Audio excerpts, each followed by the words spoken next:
1000-Year Blood Warfare, episode number 3. This is my review. I enjoyed it a lot.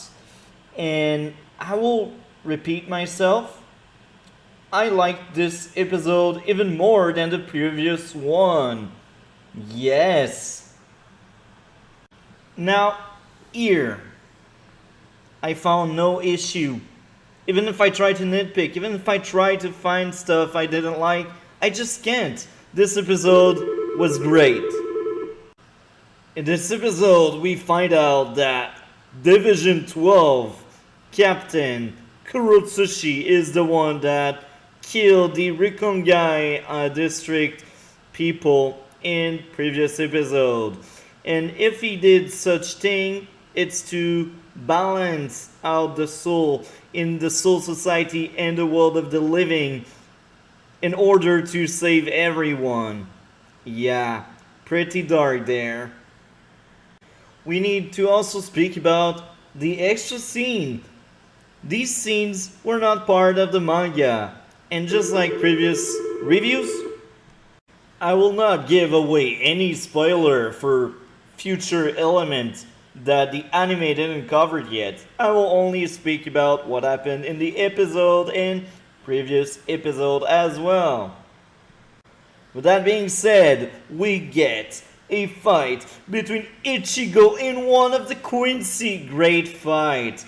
The Tres Bestia, or whatever their name is, also take part of this fight by sending Aeon at the Quincy. And guess what? The Quincy is so strong, he basically beats down Aeon and absorbs Aeon. So Aeon basically turned the Quincy into some ugly monster with OP powers. We get to learn a lot of things about Ishida and him doing some kind of investigation on the Quincy. He is trying to understand what's going on there. And it's very interesting because there's some mystery. And there's also some drama. You feel like Ryuken, Ishida's father, wanted to hide stuff from Ishida. So maybe this will lead to Ishida becoming a villain. Maybe. Just saying that here. Now, we need to speak about something else. The Quincy's, they have that power Ishida used in the Soul Society arc, but they have a more recent, a newer version of what they used to have. And guess what? This new version of it doesn't take away their power at the end. It's only a stat buff. They only become stronger, just like the Bankai of the captains. And it's kind of cool. I like it a lot.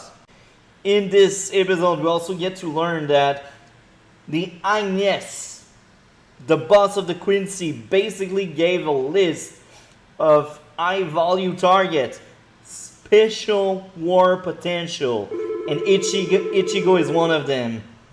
We have other war potential, and guess what? We don't know their name yet.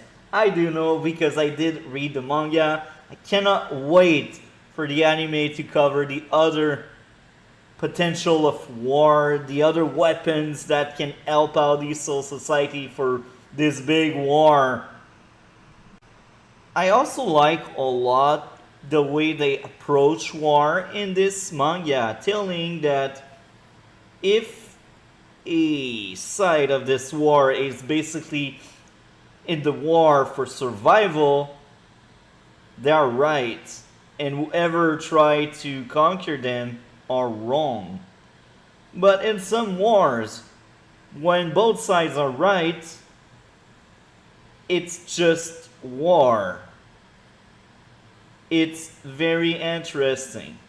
I like that aspect of it a lot. They basically tell you, maybe the Quincy are right. Maybe the Shinigami are right. I will let the viewer think about that. I will let you decide instead of telling these guys are the bad guys. And even the Shinigami, they are really gray because Kurotsuchi basically killed innocent people for this war. because Ichigo is stuck in the Hueco Mundo against one of the Quincy. The Quincy's call the Stand Reader to attack Soul Society.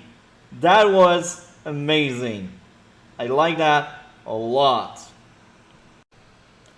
Before we move on with the action that happens in the end, I must speak about something they hint at that happened 1000 years before. Apparently, Genryusai fought the leader of the Quincy's and left him alive.